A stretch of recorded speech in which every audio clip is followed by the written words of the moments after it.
할렐루야. 됐습니다. 네. 우리 로마서 말씀 7장입니다. 로마서 말씀 7장. 네. 7절, 8절입니다. 같이 한 목소리로 읽으십시다. 그런즉 우리가 무슨 말을 하리요? 율법이 죄냐? 그럴 수 없느니라. 율법으로 말미암지 않고는 내가 죄를 알지 못하였으니 곧 율법이 탐내지 말라 하지 아니하였더라면 내가 탐심을 알지 못하였으리라. 그러나 죄가 기회를 타서 계명으로 말미암아 내 속에서 온갖 탐심을 이루었나니 이는 율법이 없으면 죄가 죽은 것임이라. 아멘. 네, 율법 이야기 많이 나오네요. 이제 7장 로마서 말씀이 저희가 한 1년 반 정도 계속 봤던 것 같아요. 이제 한 중간 정도, 이제 거의 중간 정도 와서요.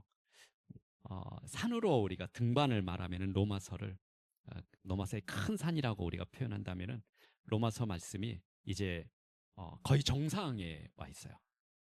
그래서 로마서는 7장과 8장 이 사이가 로마서를 읽어가는데 가장 정상이라고 생각하시면 돼요. 그래서 우리가 산의 정상 올라갔던 분 혹시 이렇게 느낌 아시나요?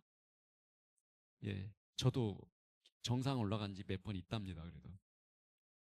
근데 그 장관, 그 화려함, 그 마음은 올라가 본 사람만이 알 수 있는 거죠. 그렇죠? 근데 이 로마서 7장과 이 8장 사이가 바로 그 로마서의 정점이 가장 정상에 오르는. 그래서 신앙이 무엇인지. 그래서 우리가 그 신앙의 정상에서 우리가 내려다보면은 그 장관의 이게 신앙이구나, 이게 우리 하나님이시구나, 이게 우리를 불러내시는, 이 산으로 불러내셨던 그 이유셨구나, 그 아버지 마음이셨구나, 그걸 우리가 알 수 있거든요. 근데 그러려면은, 그래서 오늘 말씀을 이제 그 정상에 거의 막 따라와 갔잖아요. 그래서 오늘 말씀 굉장히 잘 들으셨으면 좋겠어요. 그래서 제가 오늘 말씀을 최대한 한번 여러분과 함께 말씀을 잘 이해할 수 있도록 한번 노력 한번 해보겠습니다. 여러분, 그 우리가 7장 5절에 지난주에 봤던 말씀 가운데 한 구절이 있어요. 근데 이 말씀과 함께 한번 시작을 해볼 건데요. 5절입니다. 한번 잠깐 여러분 성경책 다 펼쳐보십시오. 여러분 성경책이 없으신 분들은요, 이 앞에 화면이 있는데 7장 5절은 여러분 성경책 한번 봐보십시다.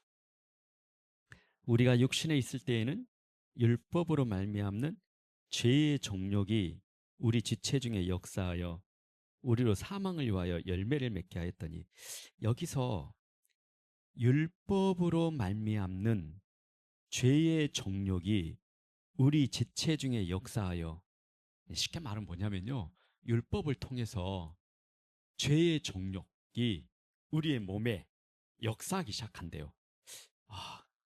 이제 이 말을 우리가 그대로 들으면은요, 이런 질문이 우리 마음에 생길지도 모르겠어요. 이 말을 그냥 우리가 깊게 이해하지 못하면은, 그럼 율법이 문제 아니야?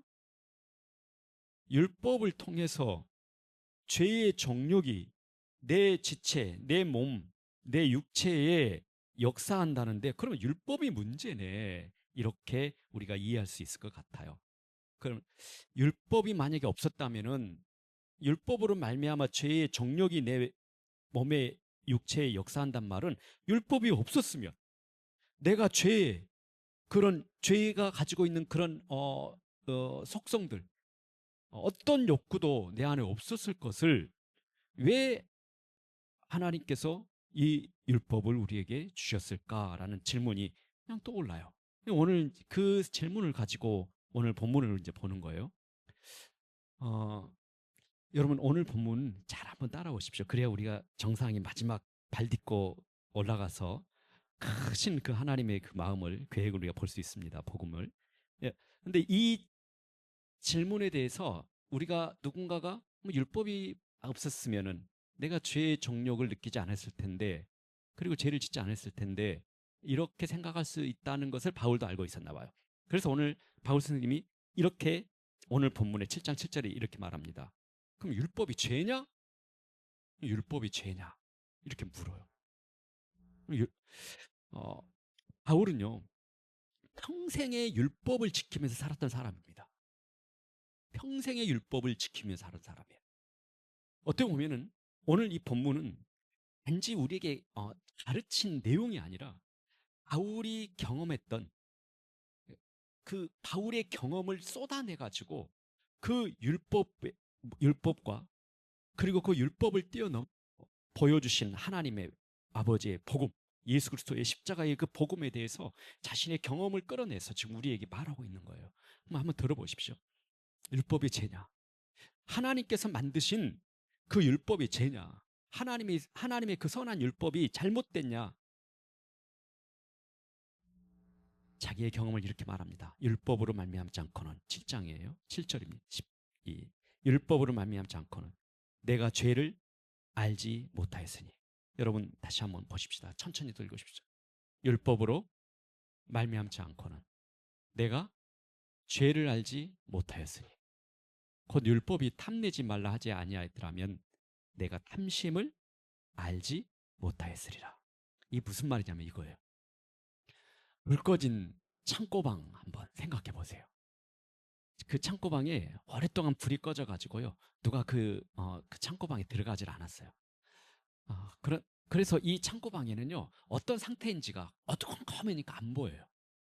그런데 누군가가 스위치를 탁 올렸어요. 근데 스위치를 올린 순간에 그 창고방에 있는 그 먼지 투성이고 한쪽엔 곰팡이가 껴 있고요. 너무 그 지저분한 그 방의 모습이 드러나는 거예요. 그러면은 이제 제가 질문하는 거예요. 바울이 오늘 율법이 죄냐? 이렇게 한 것처럼 여러분 질문하는 거예요.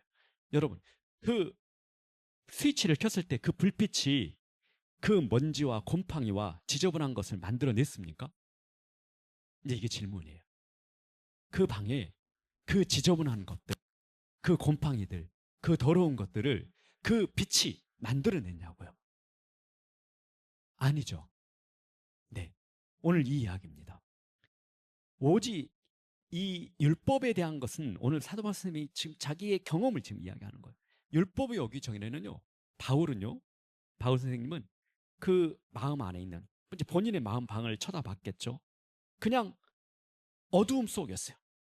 하나님의 율법이 들어오기 전에는 그냥 어둠 속이었어요. 함심이라는 그 먼지는 이미 바울의 자신의 방 안에 있었대요.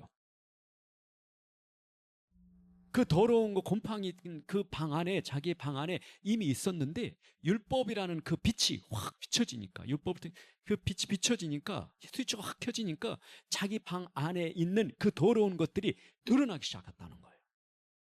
밝아지니까. 그러면서 바울이 계속 7절에 이 부분 또 주목합시다. 율법이 탐내지 말라 하지 아니하였더라면 율법이 그 탐내서는 안 돼. 이렇게 말하지 않았다면은 내가 내 안에 있는 탐심을 알지 못했을 것이다. 바울의 이야기입니다. 율법이 탐내지 말라고 하지 아니었다면 내 안에 있는 탐심을 나는 몰랐을 것이다. 만약에 그 불이 창고방에 있는 그 불이 켜지지 않았다면은 그 방이 얼마나 더러운 것이고 곰팡이가 끼고 그리고 지저분한 것인지 몰랐을 것이다. 그런데 그 율법이 들어오면서 불이 켜지면서 내 안에 있는 방이 얼마나 지저분한 것인지 더러운 것인지 밟을 수가 없고 누구도 들어올 수가 없는 나도 내 방이 이렇게 더러웠어 이 창고방이 이렇게 더러웠어 알지 못한 상도로 그 정도로 더러운 상태였다고 말합니다. 그런데 그 율법이 들어오면서 내 안에 있는 내 안에 있는 마음의 방이 죄로 가득했고 더러워서 다른 사람을 초청해서 함께 할 수 있는 마음 자체가 아니었다고 바울이 지금 이야기하는 거예요. 나는 비교적 괜찮은 사람에서 저 사람을 만나고 저 사람이 나에게 친구가 되면은 나는 그럭저럭 좋은 사람이 될 수 있다고 생각했고 그 사람이 내 안에 내 마음에 들어와서 같이 어울릴 수 있다고 생각했는데 내 마음의 방을 이제 들여다보니까 저 사람이 내 마음의 방에 들어올 수도 없는 상태고 저 사람을 내 마음의 방으로 초청할 상태도 아니었다는 거예요. 그걸 모르고 우리는 나는 저 사람을 들어오게 할 수 있다는 거. 나도 저 사람의 방에 들어가서 마음껏 놀 수 있다고 생각하는 거죠. 깜깜한 방이어서. 우리가 그러다가 많이 서로 다치잖아요. 그렇죠? 이게 우리 마음의 상태라고 말합니다. 근데 왜 다른 그 많은 죄 중에서도 이 바울 선생님은 이 탐심이라는 단어를 썼을까요? 탐심. 죄가 여러 가지 많잖아요. 그 율법에 불을 켜서 그 많은 죄들을, 그 더러운 모습들, 곰팡이, 여러 지저분한 것들이 많을 텐데 왜 탐심이라는 단어를 썼을까요? 제가 이번 주에 성경 공부하면서 집사님께서 그 고백을 하셔요. 목사님, 이렇게 하나님 앞에 계속 나가는데 너무 내 마음이 깨끗하지 않고 그 더러운 상태라는 것 때문에 많이 불편하고 견딜 수가 없습니다. 이런 표현들을 해요. 근데 오늘 말씀을 제가 그 고백을 들으면서 오늘 말씀을 더 이렇게 묵상하게 됐어요. 누가, 제가 그렇게 집사님께 그랬어요. 집사님께 누가 그 마음속에 있는, 누구도 그 이야기를 들어보니까 누구도 그것을 죄라고 말하지 않는 죄들이에요. 그런데 그 죄를 느끼기 시작했어요. 어쩌면 집사님도 스스로 한 번도 전에는 그것이 죄라고 생각하지도 않고 지나쳤을 것, 내용이 죄라고 느껴지니까 막 마음이 너무 불편해지고 견디기 어려워진 거예요. 왜 그랬을까요? 왜 그랬을까요? 오늘 바울의 이야기거든, 바울의 경험이거든요. 어떻게 보면 바울의 이 경험이 집사님의 지금 경험이지 않을까 생각합니다. 빛이 비춰져 버리니까요. 전에는 누구도 그 마음 안에서 일어난 일들을 누구도 눈여겨보지 않았어요.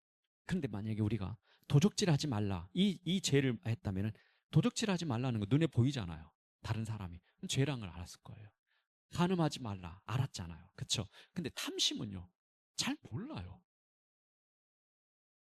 그리고요, 심지어는 내 안에서 나조차도 이 정도는 사는 것, 이 정도 욕심 안 갖는 사람이 어디 있어? 그러면서 내 안에서도 그 탐심이 죄라고 생각하지도 않고 넘어갈 수 있는 것들이에요. 그런데 하나님 앞에서 이 말씀을 자꾸 들으니까 누구도 언급하지 않고 나도 지나쳐왔던 그 마음의 그 상태가 막 드러나기 시작하는 거예요. 그래서 아파요. 힘들고. 이것이 바로 로마서 7장 7절의 이야기라고요. 다시 한번 보십시다. 로마서 7장 7절에. 율법이 죄냐? 그럴 수 없느니라. 율법으로 말미암지 않고는 내가 죄를 알지 못하였으니, 율법이 들어가지 않았다면 내가 죄를, 내 마음의 상태를 알지 못했을 거라고. 율법이 탐내지 말라 하지 아니하였더라면 내가 내 안에 있는 탐심을 나도 알지도 못했을 것이다. 율법 때문에 탐심이 생긴 것이 아니라 율법에 들어와서 내 안에 있는 방의 상태를 비로소 알게 되었다. 그러면서 8절의 이야기 계속 들어갑니다. 8절에 그러나 이렇게 합니다. 그러나 죄가 기회를 타서 계명으로 말미암아 내 속에서 온갖 탐심을 이루었나니. 참 어려운 구절이에요. 근데 한번 잘 따라오십시오. 그러나 죄가 기회를 타서 계명을 통해서 율법으로 말미암아서, 그래서 아까 7장 5절에 그런 거예요. 율법으로 말미암는 죄의 종욕이, 율법을 통해서 내 안에 죄의 종욕이 내 육체에 역사했다는 이 표현 때문에 그런 거예요. 죄가 기회를 타서 계명으로 말미암아 내 속에서 온갖 탐심을 이루었다. 죄가 기회를 탔다. 스위치가 이렇게 딱 켜지니까 죄가 바로 그 순간에 움직이기 시작하는 거예요. 다 같이 그러면 창세기 3장 1절로 6절 한번 보실게요. 이 부분 이야기에서 창세기 3장의 본문 한번 열어둬 주세요. 여기 PPT 올려줬는데 안 했나? 성경책 보십시다. 창세기 3장 1절로 6절에 교회 PPT에 올려져 있었는데, 자, 3장 1절 같이 성경책 보십시다.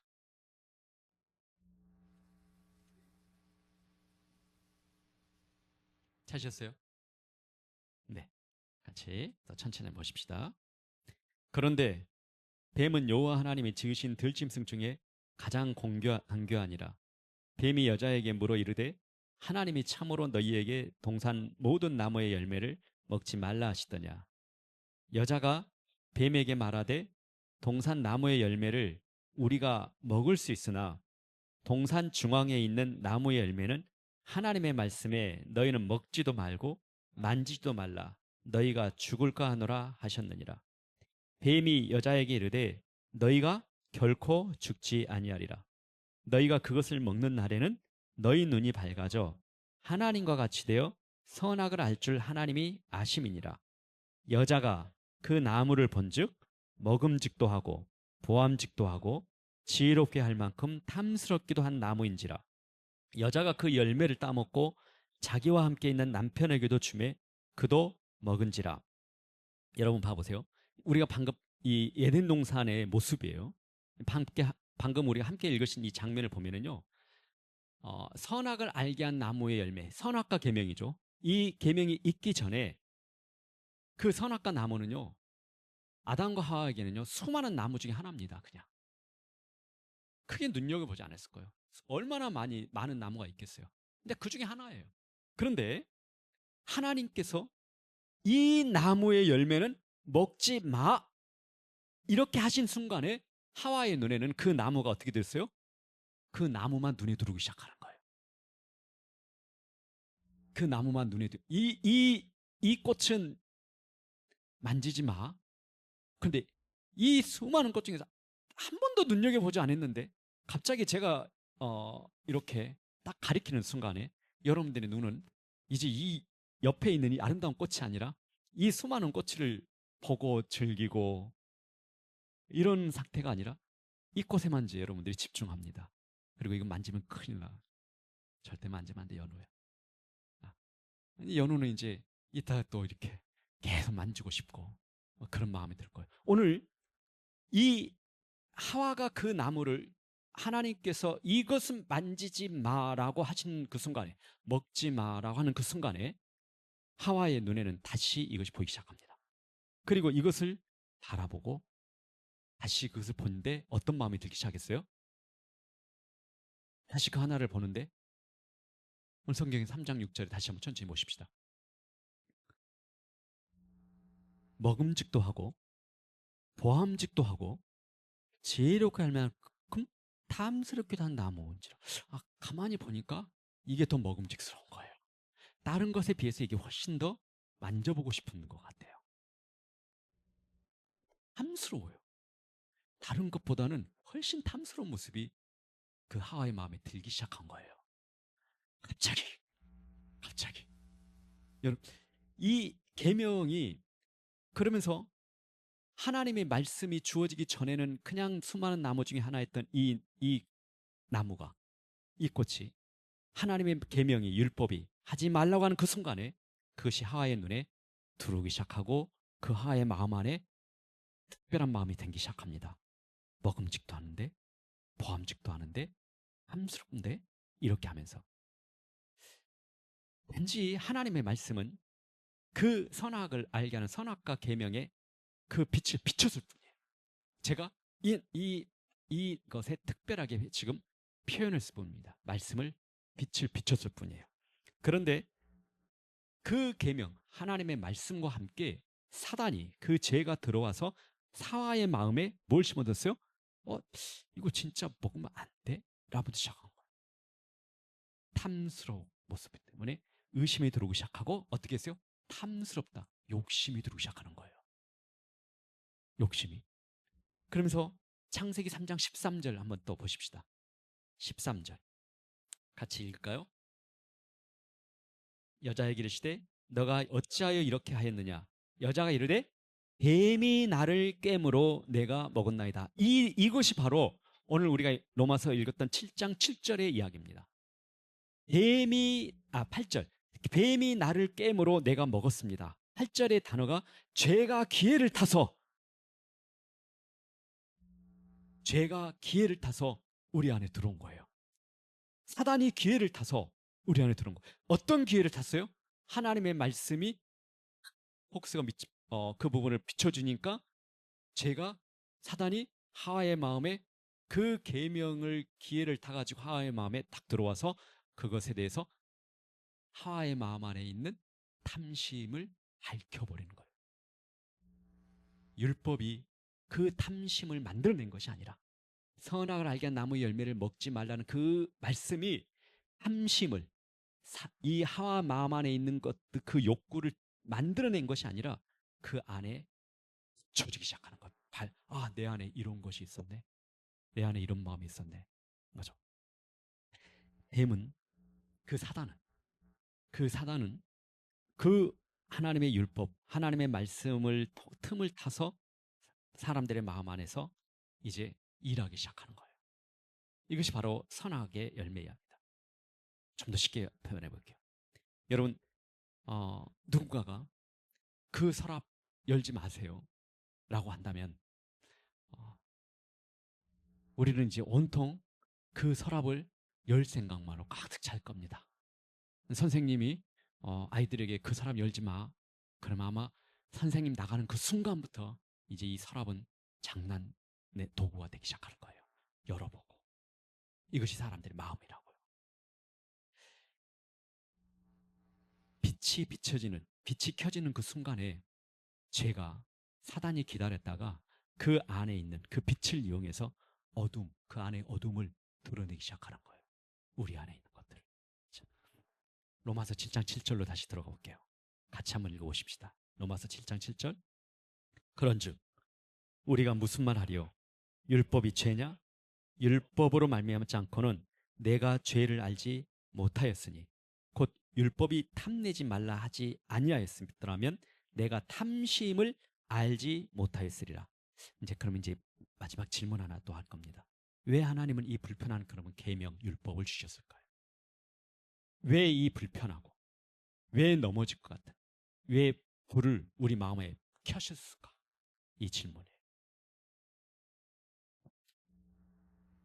이 질문에 여러분들이 바로 알고 또 대답할 수 있을 때 여러분들이 복음이 무엇인지 알 수 있어요. 왜 하나님은 이 불편하고 그리고 이 불편한 율법을 주셔서 불편한 진실에 우리를 드러내게 하셨다는 이야기입니다.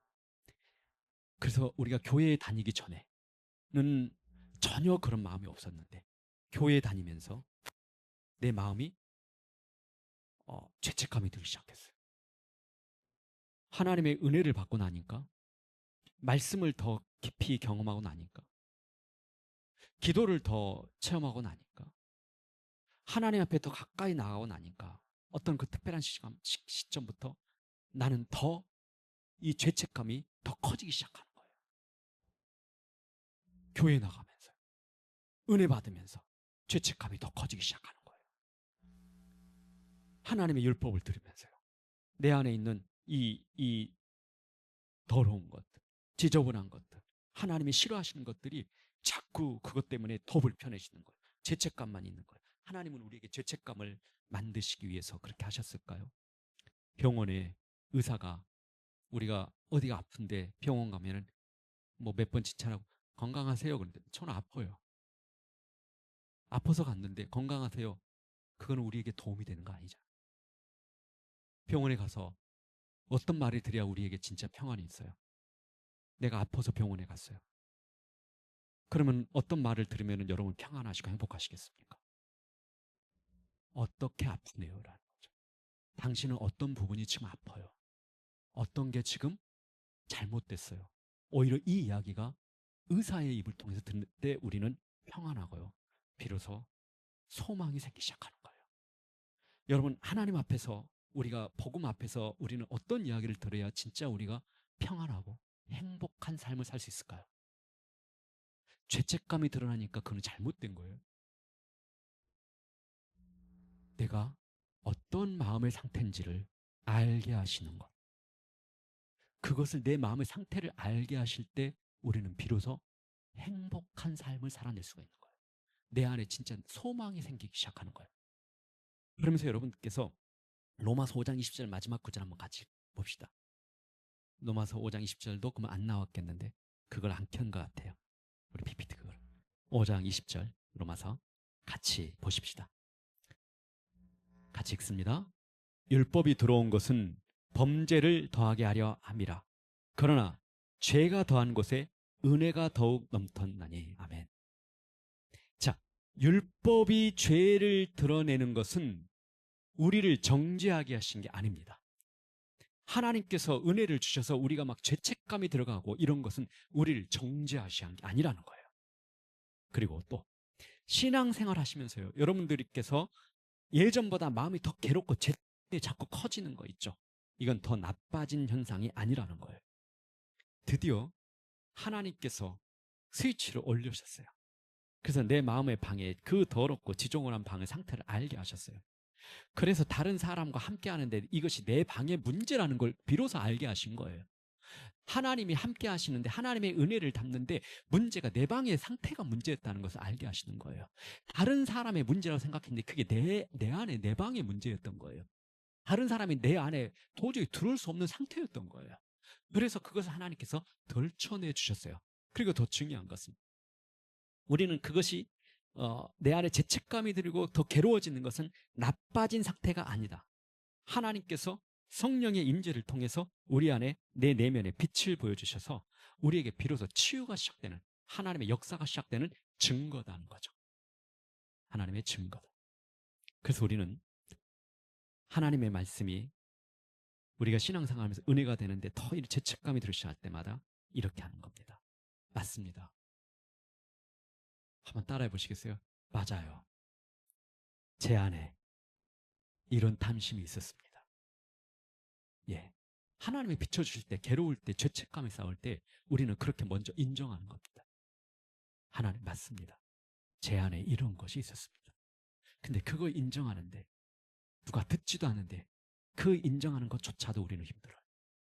내가 내 자신의 방의 상태를 그래서 보기 싫어서 다시 불 꺼버리는 상태, 그런 느낌이에요. 여러분, 하나님 앞에 맞아요. 하나님이 보여주실 때, 괴로움 때, 연약할 때 맞습니다. 이것이 제 안에 있는 상태입니다. 그렇게 인정하기 시작하십시오. 그리고요, 두 번째 인정할 게 있어요. 우리는 그 더러운 것을 닦아낼 능력이 없습니다. 치울 능력이 없다고요. 내 마음의 방에 그 상태를 바꿔낼 능력이 없다고요. 그래서 우리는 더 절실하게 깨닫습니다. 주님의 보혈의 은혜를. 주님의 보혈의 은혜만이 내 마음의 상태의 방의 상태를 깨끗하게 하실 수 있구나. 그것에 대해서 더 간절하게 하나님을 찾습니다. 그래서 내 힘으로는 안 되는구나. 그래서 나는 예수님이 필요한 거구나. 이렇게 우리가 답을 내리기 시작해요. 이것이 로마서 6, 7장의 본문이에요. 그래서 결국은 우리가 그것을 보여주는 순간에 죄가 율법으로 말미암아서 율법이 우리의 죄를 드러내고 죄의 정욕을 내 마음 안의 상태를 드러내시면서 우리는 결국은 내 안에 절망에 빠지면서 하나님 앞에 소망을 갖게 되는 것이, 그래서 예수 그리스도의 복음이 필요합니다. 그래서 주님의 십자가의 그 피가 제게 보혈이 됩니다. 능력이 됩니다. 그분을 갈망하게 된다는 거죠. 아버지의 마음은, 아버지의 계획은요, 우리에게 죄책감과 괴로움을 느끼게 하는 것, 그것이 끝이 아닙니다. 여러분에게 괴롭게 하고 여러분을 죄책감을 갖게 하는 것이 끝이 아니라는 거예요. 오늘 로마서 5장 2절 20절 말씀에 그러나 죄가 더한 것에, 우리가 그것을 더 깨달은 것에 뭐가 있다고요? 은혜가 더 넘쳐나니. 아멘. 기도합시다.